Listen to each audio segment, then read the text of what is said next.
Hello, I'm Waqar Rizvi, and this is Scope. In the first segment of today's show, we're going to continue to discuss the Bahrain-Israel normalization, as well as the UAE-Israel normalization of ties, and what this means for the region, as well as, of course, the Palestinians themselves, who are at the core of this issue, certainly. Now, those deals have been signed, formally signed, that is, in Washington, D.C., in the presence of the relevant officials. But what do the deals themselves say? There is no direct mention of a two-state solution, as both Bahrain and the UAE claim that they still stand for when it comes to the issue of Palestine. Why didn't they insist on a two-state solution? Now, Anwar Gargash, the UAE foreign minister, said that the reference to the two-state solution is indirect in this deal. However, that's very, very hard to find. I mean, the deal really is quite general and vague in its scope about exactly what is to happen when it comes to any justice or accountable resolution for the Palestinians at this point in time. The Bahrainis have come out, at least a number of officials have come out and said openly, and probably that's a refreshing thing to do, that this was done in their national interests without mentioning the issue of Palestine. And maybe that is what everyone should admit at this point, that this was done for these countries' respective national interests instead of for the interests of Palestinians, as they would so have all of us believe. Let's discuss all of that a bit further, and I'm joined by Laith Marouf, who is an award-winning multimedia producer and media policy and law consultant. His work spans issues connected to indigenous nations as well as Arab peoples. He's currently joining us from Beirut. Joining us from Jerusalem is Jeff Halper, who is the director of the Israeli Committee Against Home Demolitions. Jeff and Laith, thank you both for your time today. Jeff, let me start with you. There's obviously a lot to discuss, right? But when it comes down to the details of the deals, it seems, and you can correct me if I'm wrong, that the Palestinians have once again been sold out. Well, of course they've been sold out. But I think you were right when you were saying before that in your introduction, that this is really a matter of a military alliance, maybe some economic alliances between sovereign countries. It has nothing to do with peace in the Middle East. It has nothing to do with the Palestinians, of course. It simply has to do with Iran, first of all. So there's a whole alliance of countries against Iran. And second of all, of course, it has to do with repression. And we're talking about countries, I mean, kind of countries in a way. I mean, the UAE and Bahrain together have a population smaller than Gaza. So, we're talking about countries with elites, small, tiny elites, over repressed populations that don't really want them to be in power, over a huge population of foreign workers that come in to do the actual work. These are autocratic, repressive states. And Israel, in some ways, is the same thing, except, of course, Israel's underpopulation is the Palestinians. So this is basically an alliance between countries that have to keep control over the peoples they oppress, whether they're the Palestinians on one side or their own populations, like in the UAE or Saudi Arabia or other countries on the other side. And that's really what it is. It has nothing to do with peace or human rights or anything. And that's why the Palestinians are irrelevant, and that's why they haven't been mentioned in the accords. What are your thoughts on this? Because, even if we go back to the agreements that Egypt and Jordan had come to with Israel, there's a lot of people mentioning that at the very least, as much as we would be critical of those deals as well, at the very least, they actually got some land back, right? There was a return of land. There was something that they were gaining from this to be able to then argue that this was in some form worth it for them. But in this case, it seems to have come at no cost for Israel. What are your thoughts on that? Well, basically because nothing really is gained from these treaties and nothing has changed on the ground. These are manufactured states made by the United Kingdom and then supported by the United States. And what I'm talking about here is apartheid Israel and the fabricated states of the UAE and Bahrain, who also, their elite, by the way, in the UAE and Bahrain are not indigenous to those locations. So these countries have been vassals since their creation and have always had actual military and economic relations with apartheid Israel, have always been plotting against Arab unification and Palestinian liberation, as well as against Iran since the Islamic Revolution in 1979. So I don't really see anything being changed on the ground. The only thing that was gained from this was for Trump, for his election campaign. You know, it's not going to even bring any security for Bahrain and Emirates. There's nothing in return, and these are vessels that just followed orders. Jeff, I wonder for the Israelis then at this point, considering these deals don't even mention two states, is that, and I know we've had this conversation many, many times with you as well about two states versus one state, but do you think this sort of just is the nail in the coffin then, where even now those countries that have previously claimed that they want two states are now giving up on that idea, essentially going the way that Israel might want things to go? Yeah, I think the Palestinians have been marginalized. You know, and as you say, you know, I don't think the two-state thing means anything. I mean, even if that was the title of the peace agreement, two states is only a slogan for conflict management. It has no political content to it whatsoever. So if you say two states, it doesn't mean you really care about Palestinians. You're simply saying, all right, you know, we all agree we're going to manage this. It'll last forever. Let's get on with other things. And in some ways, I also fault, of course, the Palestinian leadership. I really shouldn't be saying this certainly as an Israeli and not as a Palestinian, but I certainly believe, because I'm a fervent supporter of the one-state idea, is that the Palestinians are trying to play a diplomatic game with governments and with with militaries, and they really have nothing to offer. I mean, they're not strong militarily or economically or politically, and they lose. And I think their only ally in the world is civil society. You know, so Israel signs these deals with these elite fake governments, but they haven't signed deals with the people. I mean, there's been a lot of protests in Bahrain, for example. Yeah. And so I think if the Palestinians would mobilize populations all over the world, including in the Arab world, I think that's the source of their support for moving ahead a political solution rather than trying to play this political game with corrupt elites. We just have about 2 minutes left, so I wanted to give each of you a minute to give your final comments. Laith, what happens now going forward? As Jeff there mentioned, you know, there is some blame possibly on the likes of Mahmoud Abbas, isn't there, for the fact that the Palestinians find themselves fractured, you know, within themselves. There is now, I know, an effort to unite these factions. This should have happened a long time ago, shouldn't it have? Will that finally happen? Will the Palestinian hand be strengthened now? Well, the new coalition that was created to basically lead a response to these normalizations and the deal of the century has already activated. There has been demonstrations across the West Bank, Gaza, inside the 1948 territories of Palestine, and across the world. And there will be, on Friday, demonstrations across, again, targeting Bahrain and Emirat embassies. The churches will be ringing their bells. The mosques will be giving their Friday sermon in regards to resistance. And we have been promised that there will be armed resistance, but in stages until we get there. So first, there will be the civil society moving. And as the response comes from apartheid Israel, the representation of the leadership of Palestine right now said they're going to respond an eye for an eye. And I would just want to make sure everybody understands that, you know, negotiations are a trap.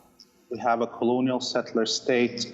Just like Jeff Halper says, the only solution is one state, and there has to be a referendum. And the only way that this will come is by the defeat of apartheid Israel and the defeat of the empire in the region and all its tools and agents that rule parts of the Arab world. Okay, Jeff, I'll go word then. What do you think now happens next, right? I mean, we're basically back to square one and nothing really changes, as both of you have said, probably on the ground, but this just strengthens Israel's hands. It just seems we're going to get to this point now where there pretty much is no one almost standing with the Palestinians, apart from, as you said, civil society, the Iranians, and a handful of others. But civil society is very powerful. You saw that with the fall of apartheid in South Africa. So I think two things really quick. First of all, protests are great. Protests are important. Solidarity with the Palestinians is crucial. But it has to be connected to an end game. And that's our fatal flaw right now. The two-state solution is dead. It never was. It was never a two-state solution. But the Palestinians themselves, especially the leadership, have not articulated a one-state alternative. So in a sense, we have protests that we're not listening to the Palestinians, but the Palestinians are not giving leadership in terms of where they want to go. I think that's one thing. It has to be an end game, and that end game has to be one democratic state. And secondly, of course, you can't decolonize one country in the region. This is really a regional issue, and that's where Laith, I think, has put his finger on a very important point. The Arab world going out in support of the Palestinians isn't only in support of the Palestinians, but it's really in support of their own interests, because it's the same system, the neo-colonial system and Zionism, and that's oppressing the Palestinians is the same system that's oppressing all the Arab peoples. So in a sense, this is a much wider liberation struggle that has to take place. And we'll have to leave there as a final word, but we do sincerely appreciate both Jeff and Laith for their time today and putting into context. As I said, we continue to understand the ramifications of this normalization of ties with Israel on the part of Bahrain and the United Arab Emirates. What does this mean for the Palestinians? Because that is, as I said, the front and center issue beyond these respective nations' own national interests. They are still presenting these deals as something that is good for Palestinians somehow, good for peace in the region. And that, again, going back to that core issue of the Palestinian cause. It isn't, at least from the reading that one can make from the outside. And even reading those deals, it's really hard to convince anybody that the Palestinians were front and center in any of those deals that have been signed. I'll be back with my next segment after this break.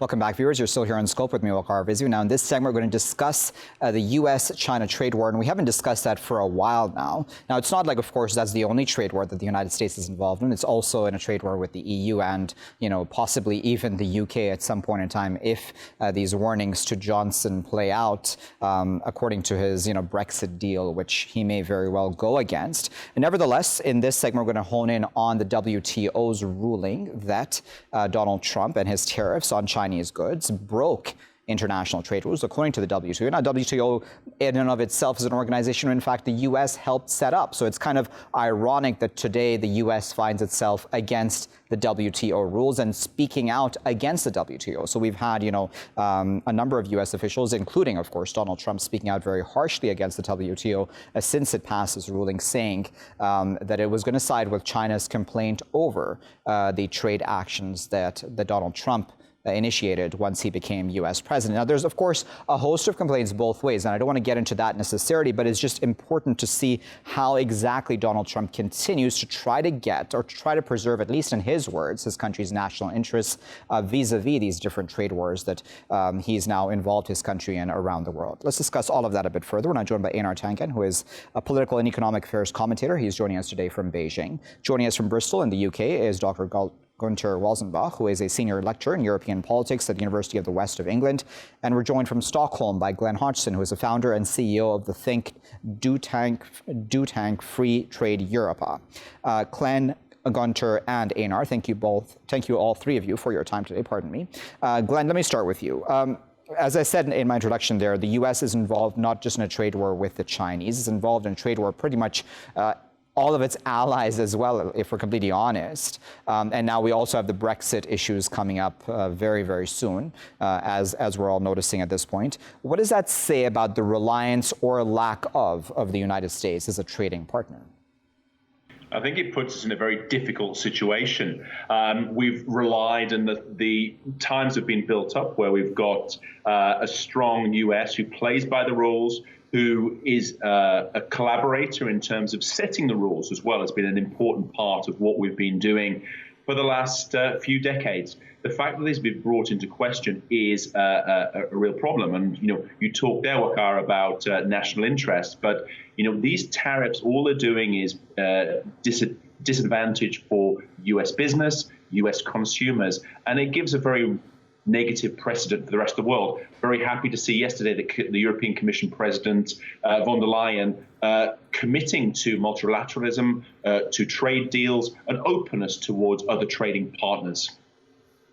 Einar, what are your thoughts on this from the Chinese perspective? Of course, I don't want to get into the complaints both ways, but it does, at the very least, it proves China's point, doesn't it? That this was not the way to go about resolving issues. That there were better ways to do this. That if there were issues, then it should have been done behind the scenes, not publicly, and secondly, not through a tariff war. Well, this is just one of a long list of legal moves that have been moves by the administration that have been challenged successfully on the legality of them, both domestically and internationally. I mean, it's not surprising. Donald Trump came in. He said he was not going to be a president like any other, and he certainly hasn't. He does not have any sense of comity, history, or process. It's basically transactional. What's good for him at that particular point, and kind of in this kind of vague way, because he does not seem to understand economics. I mean, he's still insisting that the tariffs are earning money for the United States, despite the fact that it's just being paid by U.S. consumers. So at this point, you see the U.S. under the Trump administration disengaging from the kind of legal, moral, and ethical norms that have governed the world, in essence, since World War II. And it's troubling. And I would agree with my colleague that this does not put the U.S. in a good light. And it certainly kind of is one of those things which tips in favor of China as not being as bad as the U.S. is, and especially in terms of these unilateral moves. There are plenty of complaints about China. But as I said, if there's a contest between the U.S. and China, it seems that the U.S. is intent on making sure that it's not regarded fondly. Gunter, where you're sitting in the UK and in Europe right now, we know that the Europeans are also, at least the EU, will be having problems, or is already starting to have problems with tariffs placed by the United States. I know there's a bit of back and forth about that still going on. And then we'll, of course, have the UK, which needs to also then negotiate a trade deal with the United States once it's officially left the European Union also. All of that is also challenging, right, in an atmosphere where the U.S. seemingly, at least, and you can correct me if I'm wrong, is such an unreliable trading partner. Yes, I think in principle I agree with what my colleagues have said before. At the same time, I mean, Trump the U.S. has had problems with either the European Union or China, even under Barack Obama, for example.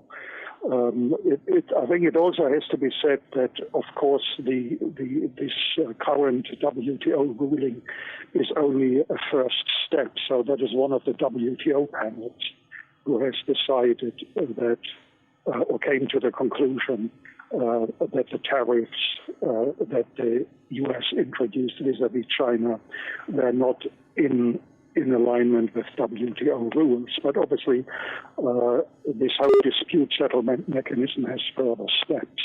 So while in principle, I think the extreme protectionism that Trump is pursuing vis-à-vis China, but also the European Union to some extent, while that works to the detriment of consumers, as has been said before. Of course, the WTO itself does also have some internal problems that does aggravate the situation. So the inability to reform itself. So some of the issues that Donald Trump has addressed or is trying to address do, of course, also resonate with actual problems and challenges that the WTO does have internally. So I think one should not brush that away completely, of course. that it is just Donald Trump. No, of course. And Glen, I want to talk about that. And again, as I said to Einar as well, it's not like there aren't any issues, or it's not like Donald Trump is wrong necessarily about all of his criticism of the various trade deals the U.S. has had, or the WTO, et cetera. But I'm trying to, highlight the method that he's using. But in your opinion, like, how drastic and dire are the issues that the current global trade has vis-a-vis fairness, equality, all of the above? I think the big problem is the fact that, traditionally we had agreements, we had trade deals. We were actually bringing these things together to work for everyone's benefit. The problem is now this propensity to actually say, well, we don't like the rules of the game, so we're not going to follow them. This is probably the most damaging part that we're seeing at the moment. The whole sort of world order built on rules, built on law, and not just big state power seems to be under threat at the moment. And this is really, really challenging from a trade perspective, but also at the same time that the big issues that are facing us in the world at the moment, migration, economic, climate change, health, we should be working together, China, Europe, US, not trying to pick fights and try and create barriers the whole time. Einar, I'll give you the final word before letting the three of you go. What are your thoughts about now what happens next, right? Because this has admittedly affected the economies, of course, of China and the US, both negatively, certainly, and the EU, and we probably can list a whole bunch of other parties to various trade deals. At a time where the pandemic has also created economic waves around the world. This will be detrimental, right? What then happens next? Will the world come out better? Like, will we have better trade deals in the future? Will the Chinese be smarter? Will the Europeans be smarter? Will everyone be smarter about who they now trust going forward? Well, that's the issue. We're facing an economic downturn that we haven't seen since the 1930s. And quite frankly, there could be a situation where it exacerbates, gets worse because of the factionalism, civil unrest, et cetera. Or countries could become rational and say, look, we don't have to like each other. We don't have to like each other's systems of governments, but we have to respect them and get on with the trade.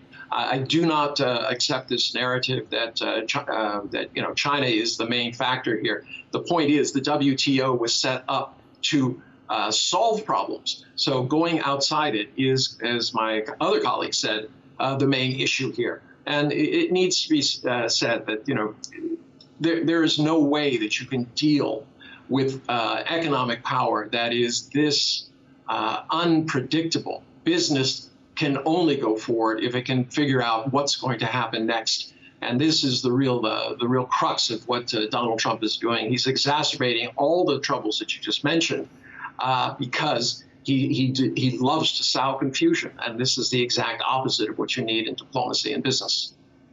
All right, there's a final word, but we appreciate all three of our guests for their time and, of course, their insight. That was Einar speaking to us from Beijing, Gunter speaking to us from Bristol, and Glen speaking to us from Stockholm.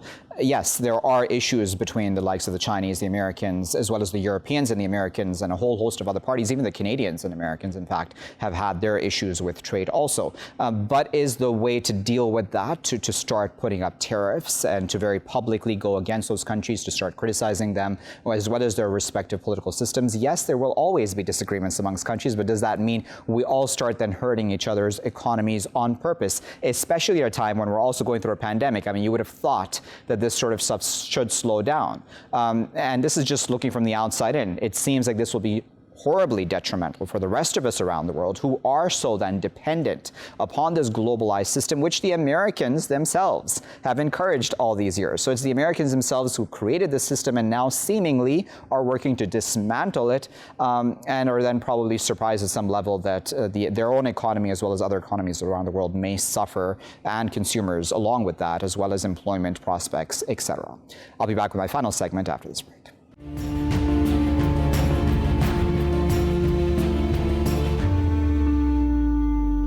Welcome back, viewers. You're now in our final segment of this edition of the Scope episode. Now, in this edition, we're going to discuss quite a disturbing revelation that has come out from a whistleblower nurse who was involved in a detention center which ICE runs, that is the immigration authority there in the United States, who specifically deals with the likes of asylum seekers, refugees, etc., who are mostly coming over from Latin American countries.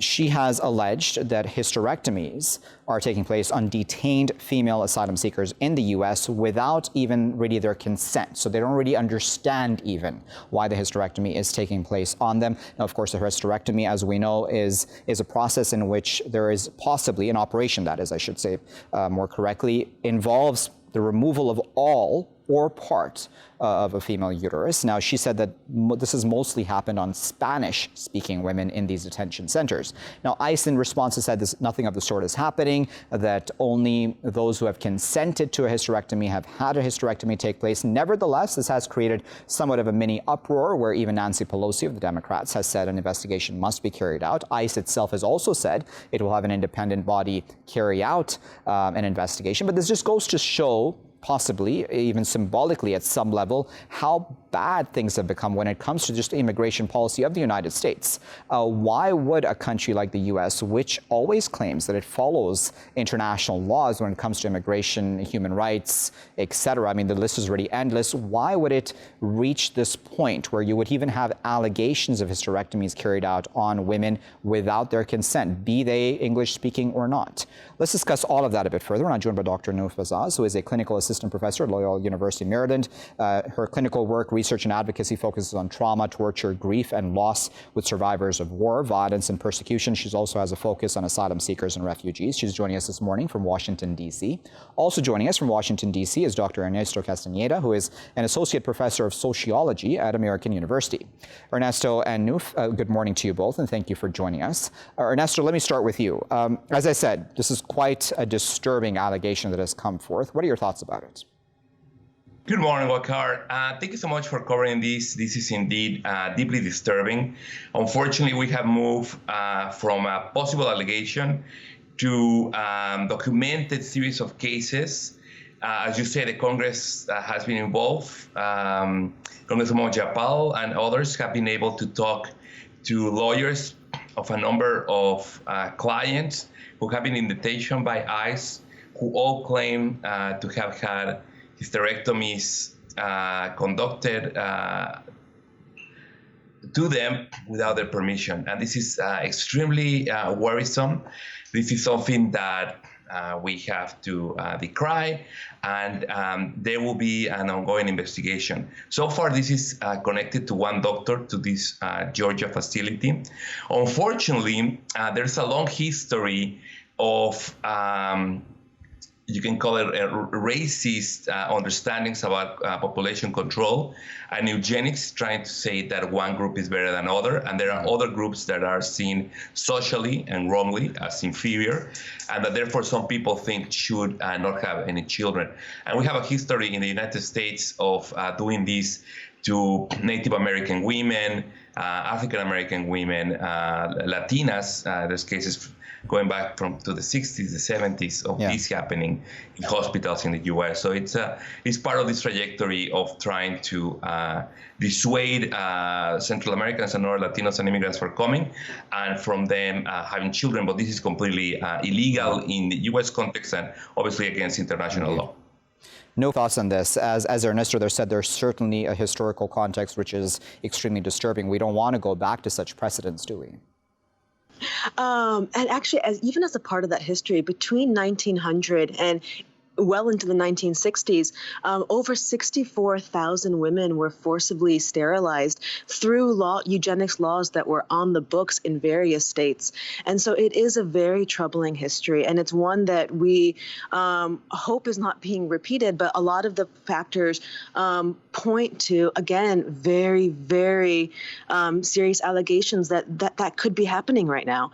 And so even just in terms of, folks right now, myself included, we're horrified, but again, we're not surprised because particularly in this administration, but again, even in the ones previous to this, there have been really unprecedented onslaught against refugees and asylum seekers here in the United States, ways in which the administration has tried to rewrite dramatically asylum law, ways in which the United States has really put up so many hurdles against these asylum seekers from seeking their legally recognized right to seek asylum.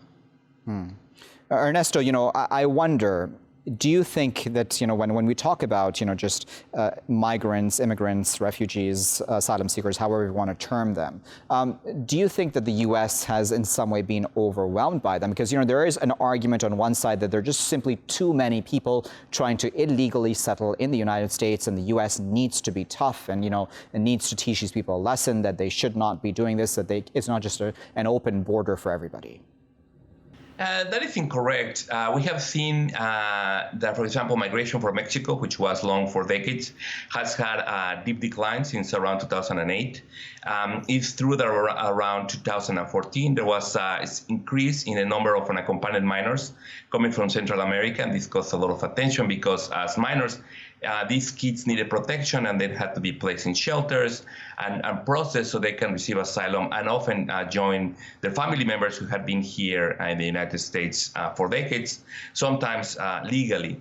But the family reunification process is very lengthy and complicated. So some people decided to present themselves to the authorities in the border. So in terms of administration, in terms of pressure on immigration courts, immigration lawyers, immigration applications, and ICE personnel, there was indeed a surge that needed some resources that were given by Congress. In terms of the population, the United States is a very, very large country with a large territory going from the Pacific to the Atlantic, as you well know, with a big population. So we're talking here about numbers of asylum seekers that are completely manageable. There's nothing different from historical periods.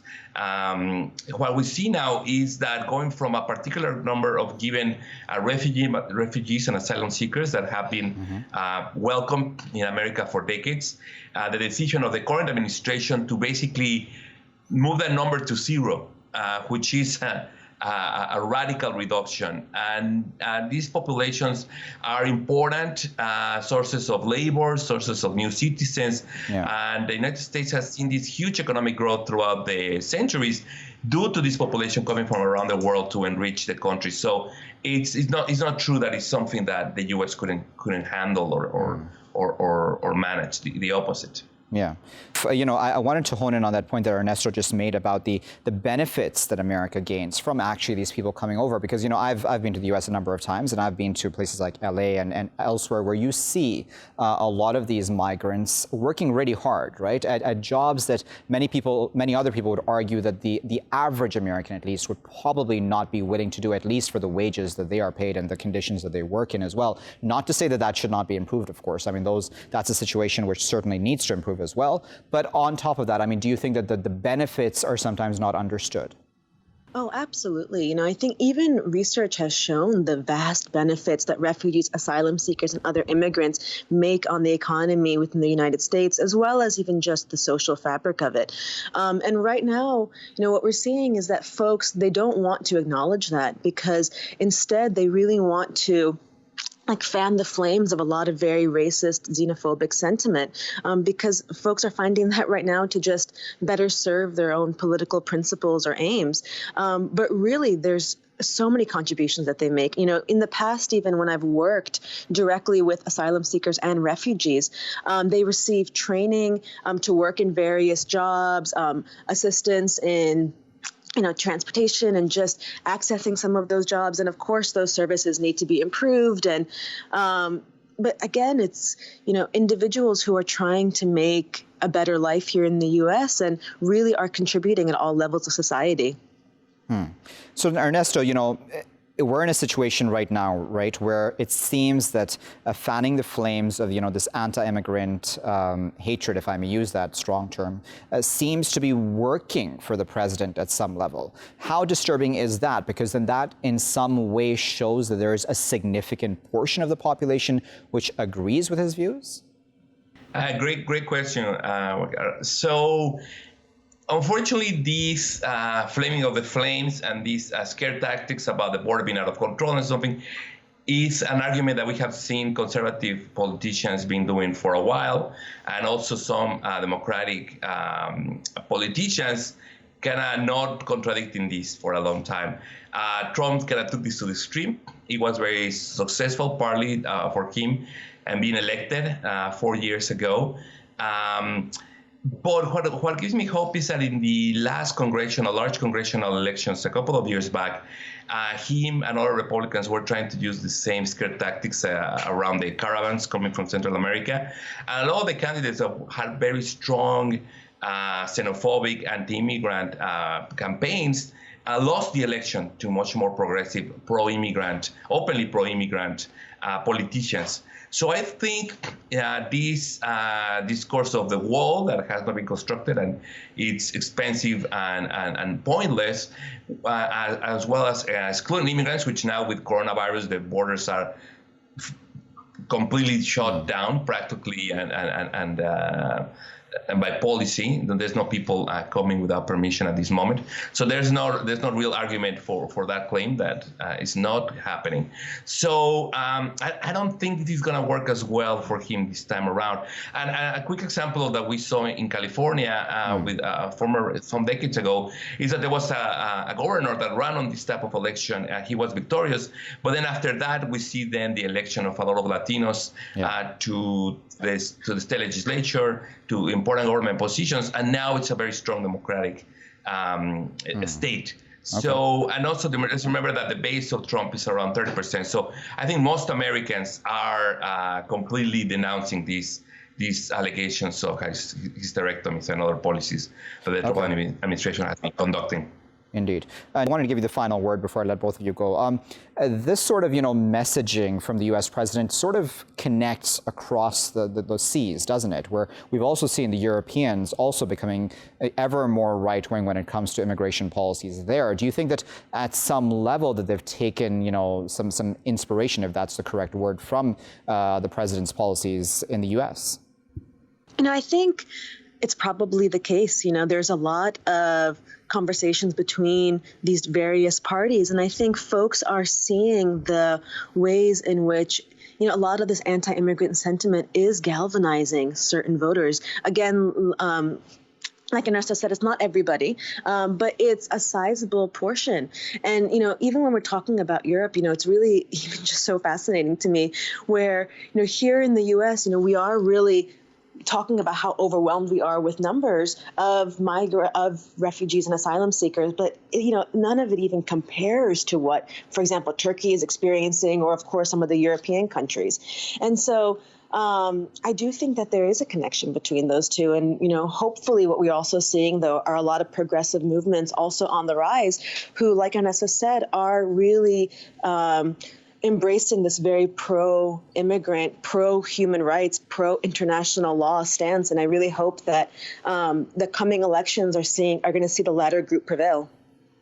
Very well. We'll leave there as a final word, but we sincerely appreciate both Nouf and Ernesto for their time this morning and for their expert insight. As Nouf there at the end said, we hope, of course, that progressive movements, those movements who have more sensible views on immigration prevail whenever it comes to any arguments about immigration. And certainly no one is downplaying national security concerns. No one wants completely open borders. Yes, every country needs to secure its borders, but international law must also be followed. International human rights laws must be followed. Hysterectomies or even allegations of hysterectomies are extremely disturbing, especially in the year 2020, when you don't expect in a country like the United States that you would ever even hear of such a case in an ICE facility, even during the tenure of Donald Trump. Or maybe you would. I mean, I don't know. Maybe it's not that surprising for many people, especially with the policies that he has had.